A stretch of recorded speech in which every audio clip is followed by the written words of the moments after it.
In this poem, A Love Letter to My Hometown, the author, Bridget Chiaff, takes us on a nostalgic trip through her hometown. In A Love Letter to My Hometown by Bridget Chiaff. I didn't have to be born here, or even live here. The odds were not stacked in my favor. By the pure lottery of birth or providence of the housing market, I got to live here. Lucky me. Fortunate me. My hometown. This is the ground I walked on for years. I never appreciated the smell of your soil, the tickling of your grass, the residual heat of your asphalt after a hot summer day. This is the air that I forgot to consume daily. I didn't remember to savor it, to let the taste and the smells combine to this exquisite blend of sweetness. This is the taste of the water.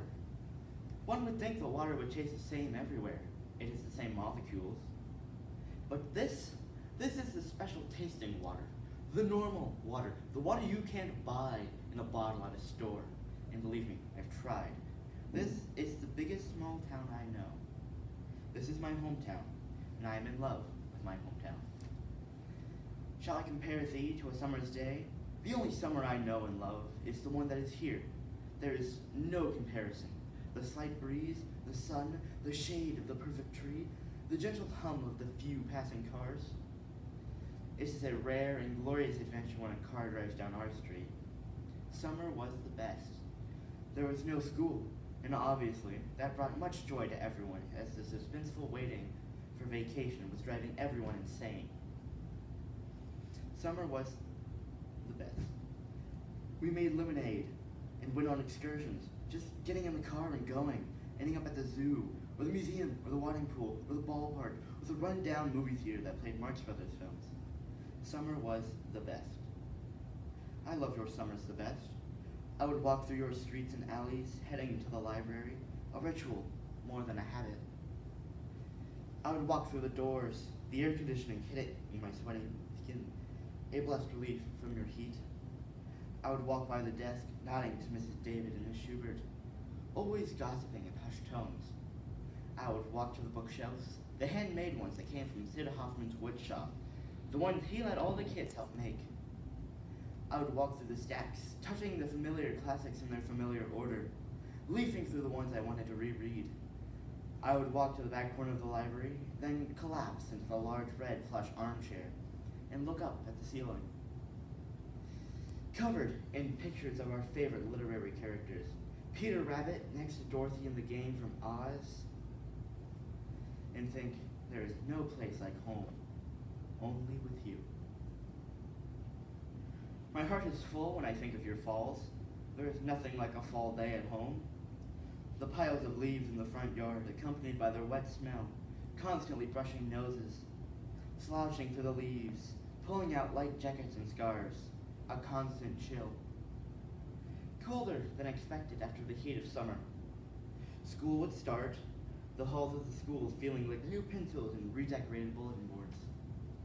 Halloween would come, and I would dress up in costumes I had planned up months before, or pull something together last minute. Thanksgiving was highly anticipated. The harried silverware pairing and napkin folding the morning before, adding last-minute decorations so the ambience was perfect. Leftovers for days. 12 days of Thanksgiving. 12 days of giving thanks. Fall always had a note of waiting, preparing for winter, or school, or holidays. The whole town felt it, and loved it. Falls were the best. Do I need any other reason to love you? I would spend the fall days riding past the shops, stores, and businesses, looking at all the people I knew so well. James and his kid sister, working the counter at the ice cream parlor, would wave at me as I pedaled past. Gary, lounging in his booth at the diner, always had a story to tell me about his time in the Navy. Mrs. Johnson, cutting meat into portions at her butcher shop, would hand me my mother's order and a bone for Baxter.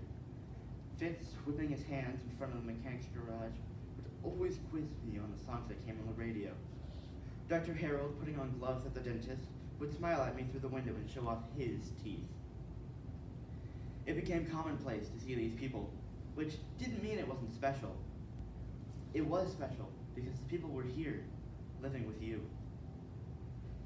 I get breathless and flush when I imagine the pure snow outside my window, the cold feeling of the floor under my feet in the morning. Your winters are so beautiful, and beautiful is the word that I chose. Some might use gorgeous or stunning, but the word beautiful is simple, and that is how I feel about you. Sometimes I went out driving just to see the snow and lights. The snow often covered patches of the roofs or the ground, like a page of a coloring book I forgot to finish. Your winters are so beautiful. I think about the overwhelming sense of holiday cheer and surge in woolsock sales that happen each December. The icicles falling from the roof looked like tears falling from long eyelashes. They glistened in the dim light of 8 a.m. as I left for school. The days were short, but winter seemed to last forever. Eventually, it would be February, and I would be so sick of your winters, wanting only to get somewhere warm. But I quickly felt sorrow, for your winters are so beautiful, and I loved you so.